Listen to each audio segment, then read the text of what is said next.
Welcome to Sweet News about Diet and Diabetes from Anita Karthikeyan, Madhumeha Healthcare. So ನಿಮ್ಮ ಒಂದು ಈ ವೀಕ್ಷಣೆಯಿಂದ ನಮ್ಮ executive ವಿಡಿಯೋಸ್ಗೆ ತುಂಬ ಎನ್ಕರೇಜ್ಮೆಂಟ್ ಸಿಕ್ಕಿದೆ. ನಿಮ್ಮೆಲ್ಲರಿಗೂ ವೀಕ್ಷಕರಿಗೆಲ್ಲರಿಗೂ ಒಂದು ಧನ್ಯವಾದಗಳು. ನಮ್ಮ ಕಡೆಯಿಂದ ಸಾಕಷ್ಟು ನೀವು ವಿಡಿಯೋಸ್ ನೋಡಿ ನಮಗೆ ಲೈಕ್ಸ್ ಕೊಡ್ತಿದ್ದೀರಾ. ಇನ್ನೊಂದು ರಿಕ್ವೆಸ್ಟ್ ಅಂದರೆ ನಮ್ಮ ಕಡೆಯಿಂದ ನಿಮಗೆ ಒಂದು ರಿಕ್ವೆಸ್ಟ್ ಏನಂದರೆ, ಈ ಡಯಾಬಿಟೀಸ್ ಅನ್ನೋದು ನಾವು ಕಂಟ್ರೋಲ್ ತರಬೇಕಾದ್ರೆ ಎಜುಕೇಷನ್ ಅನ್ನೋದು ತುಂಬ ಇಂಪಾರ್ಟೆಂಟು. ನಾವು ಎಷ್ಟು ಎಜುಕೇಷನ್ನು ಡಯಾಬಿಟೀಸ್ ಬಗ್ಗೆ ತಿಳ್ಕೊತೀವೋ ಅಷ್ಟು ನಾವು ಸುಧಾರಣೆ ಮಾಡ್ಬೋದು ಡಯಾಬಿಟೀಸ್ನ. ಸೊ ಹಾಗಾಗಿ ಈ ನಮ್ಮ ವಿಡಿಯೋ ನಾವು ಏನು ತೊಗೊಳ್ತೀವಿ ಅದು ನಿಮ್ಮಲ್ಲೇ ಇಟ್ಕೊಳ್ದೆ ದಯವಿಟ್ಟು ಶೇರ್ ಮಾಡಿ. ಸೊ ಒಬ್ಬರಿಂದ ಒಬ್ರಿಗೆ ಶೇರ್ ಮಾಡೋದ್ರಿಂದ ಏನಾಗುತ್ತೆ, ಹಲವಾರು ಜನ ಡಯಾಬಿಟೀಸ್ ಇರೋರಿಗೆ ತಲುಪುತ್ತೆ. ಆ ತಲುಪಿಯೋದು ಒಂದು ನಮ್ಮ ಏಮ್ ಆಫ್ ದಿಸ್ ಎಜುಕೇಷನ್. ಏಕೆಂದರೆ ನಾವು ಎಷ್ಟು ಡಯಾಬಿಟೀಸ್ ಬಗ್ಗೆ ನಾವು ತಿಳ್ಕೊಂಡಷ್ಟು ಗಾಢವಾಗಿ ಅದರ ಸುಧಾರಣೆ ಬರೋದು ತುಂಬ ಇಂಪಾರ್ಟೆಂಟು. ಒಂದು ಕಾಂಪ್ಲಿಕೇಶನ್ಸ್ನ ನಾವು ಹತೋಟಿಯಲ್ಲಿ ಇಟ್ಕೋಬೇಕಾದ್ರೆ. ಸೊ ಇದೊಂದು ರಿಕ್ವೆಸ್ಟಿಂದ ಈ ದಿನದ ಒಂದು ಸಂಚಿಕೆಯನ್ನು ನಾನು ಶುರು ಮಾಡ್ತೇನೆ. ಸೊ ಒಂದು ಹೇಳಬೇಕಂದ್ರೆ, ಒಂದು ಇಂಗ್ಲೀಷ್ನಲ್ಲಿ ಒಂದು ಗಾದೆ ಇದೆ, old wine in a new bottle ಅಂತ. ಅಂದರೆ ನಾವು ಹಳೆಯದು ಯಾವುದೇ ಒಂದು ಪಾನೀಯವನ್ನು ಒಂದು ಹೊಸ ಬಾಟ್ಲಲ್ಲಿ ತುಂಬಿಸಿ ಒಂದು ಹೊಸ ಒಂದು ರೂಪ ಕೊಡ್ತೇವೆ. ಸೊ ಅದೇ ರೀತಿ ಈ ಡಯಾಬಿಟೀಸ್ ಅನ್ನೋದು ಹೇಗೆ ಅಂದರೆ, ಫಸ್ಟು ಟೈಮ್ ಡಯಾಗ್ನೋಸ್ ಆಗುತ್ತೆ ನಿಮಗೆ. ಫಸ್ಟು ಡಯಾಬಿಟೀಸ್ ಅಂದ ಕೂಡಲೇ ಸಾಕಷ್ಟು ರೀತಿಯಾದಂತಹ ಒಂದು ರಿಸ್ಟ್ರಿಕ್ಷನ್ ಮಾಡಿಕೊಂಡು, ಕರೆಕ್ಟ್ ಟೈಮ್ಗೆ ನಾವು ಊಟ ತಿಂಡಿ ಮಾಡಿಕೊಂಡು, ಮೆಡಿಸಿನ್ ತೊಗೊಂಡು, ವಾಕಿಂಗು, ಡಾಕ್ಟರ್ಸ್ ಏನು ಹೇಳಿರ್ತಾರೋ ಅದನ್ನು ಕರೆಕ್ಟಾಗಿ ಮಾಡ್ತಾ ಬಂದಿರ್ತೀವಿ. ಹತೋಟಿನಲ್ಲಿ ಡಯಾಬಿಟೀಸು ಇರುತ್ತೆ. ಅದು ಏನಾಗುತ್ತಂದರೆ, ಟೈಮ್ ಆಗ್ತಾ ಅಂದರೆ ಡಯಾಬಿಟೀಸ್ಗೆ ಏಜ್ ಆಗ್ತಾ ಏನಾಗುತ್ತೆ, ಆ ಒಂದು ಇಂಟ್ರೆಸ್ಟ್ ಏನಾಗುತ್ತೆ ನಮ್ಮಲ್ಲಿ ಕಡಿಮೆ ಆಗ್ತಾ ಹೋಗುತ್ತೆ. ಆ ಕಡಿಮೆ ಆದಾಗ ಏನು ಮಾಡ್ತೀವಿ ನಾವು, ಸ್ವಲ್ಪ ನಮ್ಮ ಒಂದು ದಿನನಿತ್ಯದ ಏನು ನಾವು ಒಂದು ಹೇಳ್ಕೊಟ್ಟಿರ್ತೀವೋ, ಗೈಡ್ಲೈನ್ಸ್ ಹೇಳ್ಕೊಟ್ಟಿರ್ತೀವಿ ಡಾಕ್ಟರ್ಸು ನಮ್ಮ ಕ್ಲಿನಿಕ್ಸ್ನಲ್ಲಿ ಬಂದಾಗ, ಅದು ಕಡಿಮೆ ಆಗ್ತಾ ಹೋಗುತ್ತೆ. ಸೊ ಇದನ್ನು ನಾವು ಡಯಾಬಿಟೀಸ್ ಬರ್ನ್ಔಟ್ ಅಂತ ಹೇಳ್ತೀವಿ. ಸೊ ಇದು ಸಾಮಾನ್ಯವಾಗಿ ಎಲ್ಲರಲ್ಲೂ ಕಾಣಿಸ್ಕೊಳ್ಳುವಂಥ ಒಂದು ಎಮೋಷ್ನಲಿ, ಫಿಸಿಕಲಿ, ಅಂದರೆ ನಿಮ್ಮ ಮನೋಭಾವ, ನಿಮ್ಮ ಫಿಸಿಕಲಿ ಅಂತಂದರೆ ನಿಮ್ಮ ದೈಹಿಕವಾಗಿ ಆಗುವಂಥ ಬದಲಾವಣೆ, ಇದು ಎಲ್ಲರಿಗೂ ಆಗುವಂಥ ಒಂದು ಚೇಂಜ್. ಸೊ ಇದನ್ನು ನಾವು ಈಗ ಹೊಸ ರೀತಿಯಲ್ಲಿ ಏನು ಮಾಡ್ಬೋದು ಅನ್ನೋದನ್ನು ಹೇಳ್ಕೊಡ್ತೇನೆ. ಯಾಕೆಂದರೆ ಆ ಒಂದು ಡಯಾಬಿಟೀಸ್ನ ಹೆಂಗೆ ನೋಡ್ಕೋಬೇಕು ಅಂತಂದರೆ, ನಮ್ಮ ಮಗುವಿನ ಥರ ಇವಾಗ ಒಂದು ತಾಯಿ ಆಗಲಿ ಒಂದು ತಂದೆ ಆಗಲಿ, ಮಗುವಿಗೆ ಏನಾದರೂ ಆದ ಕೂಡಲೇ ಏನಾಗುತ್ತೆ, ಅದು ಎಂಥ ಪರಿಸ್ಥಿತಿ ಬಂದ್ರೂ ನಾವು ಆ ಒಂದು ಪ್ರಾಬ್ಲಮ್ನ ಸಾಲ್ವ್ ಮಾಡೋವರೆಗೂ ನಾವು ಅದನ್ನು ಬಿಡೋಲ್ಲ. ಅದು ಯಾವುದೇ ಕಷ್ಟ ಆದ್ರೂ ಅದನ್ನು ಆ ಸಮಸ್ಯೆಯನ್ನು ಮಗುವಿಗೆ ಅಟೆಂಡ್ ಮಾಡಿ ಆ ಸಮಸ್ಯೆಯನ್ನು ನಾವು ಬಗೆಹರಿಸ್ತೇವೆ. ಸೊ ಅದೇ ರೀತಿ ನಿಮ್ಮ ಈ ಜೊತೆಯಲ್ಲೇ ಬರುವಂಥ ಡಯಾಬಿಟೀಸ್ನ ನೀವು ಮಗು ಥರ ನೀವು ಕಾಪಾಡಿಕೊಂಡ್ರೆ ಖಂಡಿತವಾಗ್ಲೂ ಆ ಡಯಾಬಿಟೀಸಿಂದ ನಿಮಗೆ ಯಾವುದೇ ತರಹದ ಒಂದು ಹಾನಿಕಾರಕವಾಗಿ ಕಾಂಪ್ಲಿಕೇಶನ್ಸ್ ಆಗಲಿ ಅಥವಾ ಅದರಿಂದ ಬರುವಂತಹ ಏರುಪೇರುಗಳಾಗಲಿ ಆದಷ್ಟು ನೀವು ತಡೆಗಟ್ಬೋದು.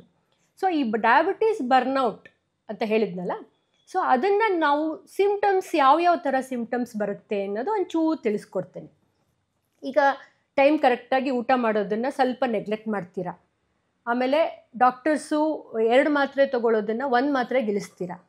ಆಮೇಲೆ ವಾಕಿಂಗ್ನ 5 ದಿನ ಮಾಡೋವಂಥದ್ದು 2 ದಿನ ಅಥವಾ 3 ದಿನಕ್ಕೆ ಸಾಕಪ್ಪ, ನನಗೆ ಎಷ್ಟು ಮಾಡಿದ್ರೆ ಇಷ್ಟು ಸಾಕಾಯಿತು ಅನ್ನೋ ಒಂದು ವಿಚಾರನ ಏನು ಮಾಡ್ತೀರಾ, ನೀವು ಕಡಿಮೆ ಮಾಡ್ಕೋತಾ ಬರ್ತೀರಾ.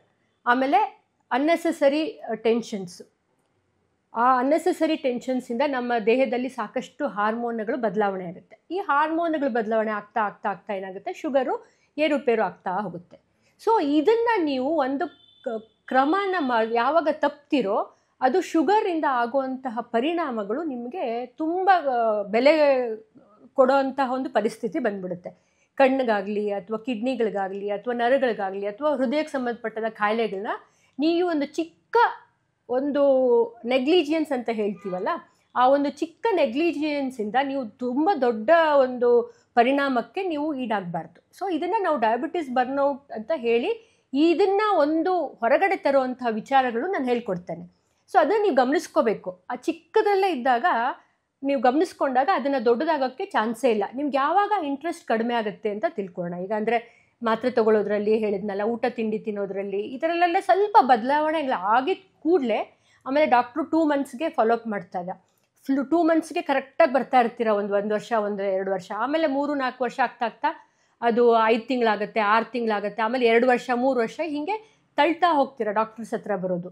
ಅದನ್ನು ದಯವಿಟ್ಟು ಮಾಡಬೇಡಿ. ಆ ಒಂದು ಚಿಕ್ಕ ಒಂದು ಸಿಂಪ್ಟಮ್ಸ್ ನೀವು ಕಾಣಿಸ್ಕೊಂಡ ತಕ್ಷಣವೇ ನಿಮ್ಮಲ್ಲಿ ಏನೋ ಒಂದು ಬದಲಾವಣೆ ಆಗ್ತಾ ಇದೆ ಅಂತ ಅಂದಾಗ ನಿಮ್ಮ ಒಂದು ರಿಲೇಟಿವ್ಸ್ ಹತ್ರ ಆಗಲಿ, ಫ್ರೆಂಡ್ಸ್ಗಳ ಹತ್ರ ಆಗಲಿ, ಅಥವಾ ನಿಮ್ಮ ಡಯಾಬಿಟೀಸ್ ಟೀಮ್, ನಿಮಗೆ ಅಂತ ನಾವೆಲ್ಲ ಇದ್ದೀವಿ, ನಮ್ಮ ಡಾಕ್ಟ್ರ್ ಆಗಲಿ, ನಮ್ಮ ಡಯಾಬಿಟೀಸ್, ನಾವು ಡಯಟಿಷಿಯನ್ನು, ಡಯಾಬಿಟೀಸ್ ಎಜುಕೇಟರು, ಇಲ್ಲಿ ಲ್ಯಾಬ್ನಲ್ಲಿ ಸಪೋರ್ಟ್ ಮಾಡೋವಂಥ ನಮ್ಮ ಒಂದು ಟೀಮೇ ಇದೆ, ಡಯಾಬಿಟೀಸ್ ಟೀಮ್. ಅವ್ರ ಹತ್ರ ಬಂದು ಮಾತಾಡಿ. ಸೊ ಈ ಒಂದು ಸಪೋರ್ಟು ನಾವು ನಿಮಗೆ ಕೊಡ್ತೇವೆ. ಈ ಡಯಾಬಿಟೀಸ್ ಬರ್ನೌಟಿಂದ ಹೊರಗೆ ಬರೋಕ್ಕೆ ಫಸ್ಟು ನೀವು ನಮ್ಮ ಸಪೋರ್ಟು, ನಿಮ್ಮ ಫ್ರೆಂಡ್ಸ್ ಸಪೋರ್ಟ್ನ ತೊಗೊಳ್ತಾ ಬನ್ನಿ. ಆಮೇಲೆ ಇದು ಟೆಂಪ್ರವರಿ ಫೇಸ್, ಅಂದರೆ ಇದು ಭಾರಿ ಚಿಕ್ಕ ಒಂದು ಟೈಮ್ ಗ್ಯಾಪಲ್ಲಿ ಸರಿ ಮಾಡ್ಕೊಳ್ಳುವಂಥ ಒಂದು ದೇಹದಲ್ಲಿ ಏರ್ಪಡುವಂಥ, ಮಾನಸಿಕವಾಗಿ ಏರ್ಪಡುವಂಥದ್ದು ಸ್ಮಾಲ್ ಕ್ರಿಯೆ. ಸೊ ಆ ಒಂದು ಸಪೋರ್ಟ್ ನಿಮಗೆ ಸಿಕ್ಕಿದ ತಕ್ಷಣವೇ ಎಗೈನ್ ನಿಮಗೆ ಆ ಒಂದು ಮೋಟಿವೇಶನ್ ಕೊಡ್ತೇವೆ. ಆ ಮೋಟಿವೇಶನಿಂದ ನೀವು ಹೊರಗೆ ಬಂದು ಆ ಮೋಟಿವೇಶನ್ನ ನೀವು ಗ್ರಿಪ್ ತೊಗೊಂಡಾಗ ಖಂಡಿತವಾಗ್ಲೂ ನಿಮಗೆ ಆ ಶುಗರ್ ಲೆವೆಲ್ಸು ನಾರ್ಮಲ್ ಆಗ್ತಾ ಹೋಗುತ್ತೆ. ಆಮೇಲೆ ಕೆಲವರು ಇನ್ನೊಂದು ತುಂಬ ನಾವು ಗಮನಿಸ್ತೀವಿ, ನಮ್ಮ ಕ್ಲಿನಿಕಲ್ಲಿ ಬಂದಾಗ ಆ ಸೆಟ್ ಗೋಲ್ಸ್ ಅಂತ ಮಾಡ್ಕೊಂಡಿರ್ತೀವಿ. ಅಂದರೆ ಇವಾಗ ನಾವು HbA1c ಎಕ್ಸಾಂಪಲ್ ಹೇಳಿ, ಡಾಕ್ಟ್ರು 7 ಅಂತ ಹೇಳಿರ್ತಾರೆ, 7ವರೆಗೂ ಪರವಾಗಿಲ್ಲ, ನೀವೇನು ಯೋಚನೆ ಮಾಡಬೇಡಿ ಅಂತ. ಬಟ್ ಇನ್ನು ಇಲ್ಲಿ ಇಂಟರ್ನೆಟ್ಟಲ್ಲಿ ಓದಿರ್ತೀರಾ, ಅಲ್ಲಿ ಇಲ್ಲಿ ಕೇಳ್ಕೊಂಡಿರ್ತೀರಾ, ಅಯ್ಯೋ ಇಲ್ಲಪ್ಪ 6.5 ಅಂತಲೇ ಇಟ್ಕೊಳ್ತೀನಿ ಅನ್ನೋ ಒಂದು ಆ ಟೈಟು ನಿಮ್ಮ ಒಂದು ಮ್ಯಾನೇಜ್ಮೆಂಟ್ ಮಾಡೋಕ್ಕೆ ಟ್ರೈ ಮಾಡ್ತೀವಲ್ಲ, ಅಲ್ಲಿ ಈ ಡಯಾಬಿಟೀಸ್ನ ಆಗೋವಂಥ ಒಂದು ಬರ್ನೌಟು ಜಾಸ್ತಿ ಆಗುತ್ತೆ. ಸೊ ಡಾಕ್ಟರ್ಸ್ ಏನು ಸೆಟ್ ಗೋಲ್ ಹೇಳಿರ್ತಾರೋ ಅದನ್ನು ನೀವು ಟ್ರೈ ಟು ಮ್ಯಾನೇಜ್. ನಿಮ್ಮದೇ ಆದಂಥ ಒಂದು ಮೆಡಿಸನ್ನ ಅಥವಾ ನಿಮ್ಮದೇ ಆದಂಥ ಒಂದು ಟೈಟಾಗಿರೋದನ್ನ ಒಂದು ಮ್ಯಾನೇಜ್ಮೆಂಟ್ನ ನೀವು ತಗೊಳ್ಬೇಡಿ. So come out from that, ಅದರಿಂದ ಸ್ವಲ್ಪ ಹೊರಗೆ ಬನ್ನಿ. ಖಂಡಿತವಾಗ್ಲೂ ನಿಮ್ಮ ಬಾಡಿ ಫ್ಲೆಕ್ಸಿಬಲ್ ಆಗುತ್ತೆ. ಆಮೇಲೆ ನೇಚರ್, ಅಂದರೆ ಎಲ್ಲಾದರೂ ಹೊರಗಡೆ ಹೋಗಿ ಸ್ವಲ್ಪ ನಿಮ್ಮ ಫ್ರೆಂಡ್ಸ್ ಜೊತೆ ಹೋಗಿ, ಅಥವಾ ನಿಮ್ಮ ಸ್ನೇಹಿತರು ಜೊತೆ ಅಥವಾ ಫ್ಯಾಮಿಲಿ ಮೆಂಬರ್ಸ್ ಜೊತೆ ಮಾತಾಡಿ ಹೊರಗೆ ಬನ್ನಿ. ಸೊ ಈ ಹೊರಗೆ ಬರೋದ್ರಿಂದ ಏನಾಗುತ್ತೆ, ಮೈಂಡು ರಿಲ್ಯಾಕ್ಸ್ ಆಗುತ್ತೆ. ಆ ರಿಲ್ಯಾಕ್ಸ್ ಆಗ್ತಾ ಆಗ್ತಾ ನಮ್ಮ ಹಾರ್ಮೋನು ನಮ್ಮ ಡಯಾಬಿಟೀಸ್ ಕಂಟ್ರೋಲ್ಗೆ ಸಪೋರ್ಟ್ ಮಾಡ್ತಾ ಬರುತ್ತೆ.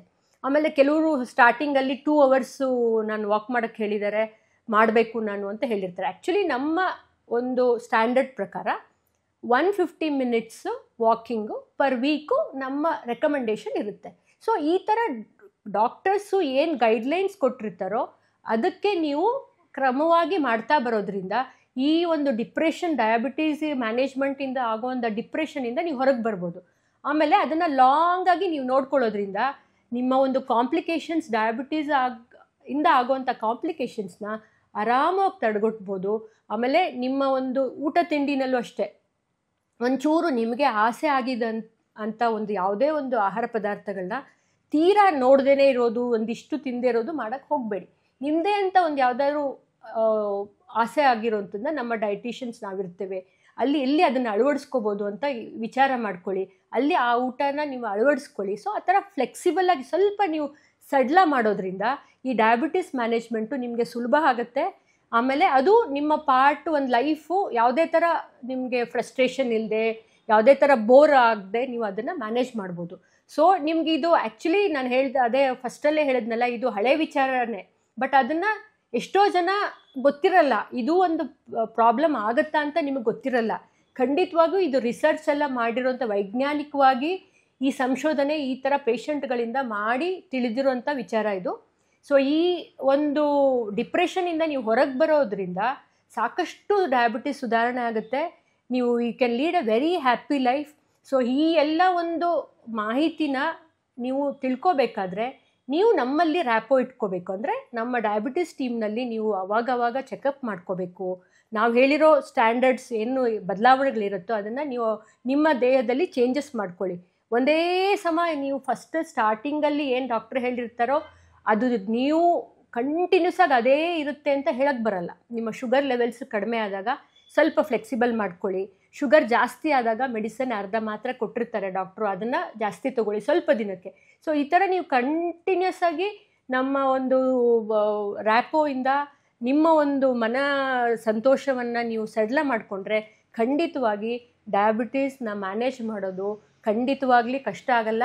ಆಮೇಲೆ ಈ ಡಯಾಬಿಟೀಸ್ ಬರ್ನೌಟ್ ಅನ್ನೋ ಒಂದು ಸ್ಟೇಜ್ಗೆ ನೀವು ಬರೋಕ್ಕೆ ಅವಕಾಶ ಕೊಡಬಾರ್ದು. ಒಂದು ಚಿಕ್ಕ ಚಿಕ್ಕ ಒಂದು ನಿಮ್ಮಲ್ಲಿ ಚೇಂಜಸ್ ಕೂಡಲೇ take the support of your people, ನಿಮ್ಮ ಫ್ರೆಂಡ್ಸ್ ಆಗಲಿ, ಯಾರ ಹತ್ರ ಅದು ಮನ ಬಿಚ್ಚಿ ಮಾತಾಡಿ, ಮತ್ತು ನಿಮ್ಮ ಸಮಸ್ಯೆಗಳನ್ನು ನಮ್ಮಲ್ಲಿ ಹೇಳ್ಕೊಳ್ಳಿ.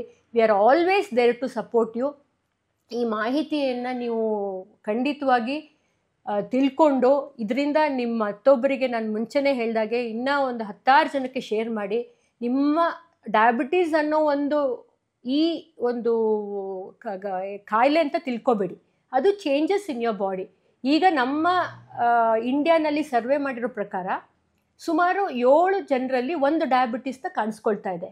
ಸೊ ಈ ಒಂದು ಮಾಹಿತಿನ ನಿಮ್ಮಲ್ಲೇ ಇಟ್ಕೋಬೇಡಿ, ಟ್ರೈ ಟು ಶೇರ್. ನಿಮಗೆ ಗೊತ್ತಿರೋಂಥ ವಿಚಾರಗಳನ್ನ ಶೇರ್ ಮಾಡೋದ್ರಿಂದ ಎಜುಕೇಷನ್ ಲೆವೆಲ್ ನಾವು ಇಂಪ್ರೂವ್ ಮಾಡ್ಬೋದು. ಒಬ್ಬರಿಂದ ಒಬ್ಬರಿಗೆ ನಮಗೆ ಈ ವಿಚಾರಗಳನ್ನ ತಿಳಿಸೋದ್ರಿಂದ ಈ ಡಯಾಬಿಟೀಸ್ನ ಹರಡೋದನ್ನು ನೀವು ಸೊಸೈಟಿಗೆ ಒಂದು ಕಾಂಟ್ರಿಬ್ಯೂಷನ್ ಕೊಡ್ತಾ ಇದ್ದೀರಾ ಅಂತ ನೀವು ಒಂದು ಹೆಮ್ಮೆ ಒಂದು ವಿಚಾರ ಆಗುತ್ತೆ.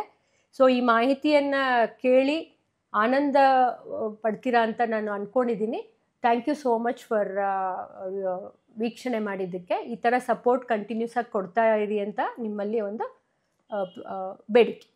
ಆರೋಗ್ಯ ಮಾಹಿತಿಯ ಇಂಥ ಮತ್ತಷ್ಟು ವಿಡಿಯೋಗಳಿಗಾಗಿ Vishwavani health YouTube channel subscribe ಮಾಡಿ.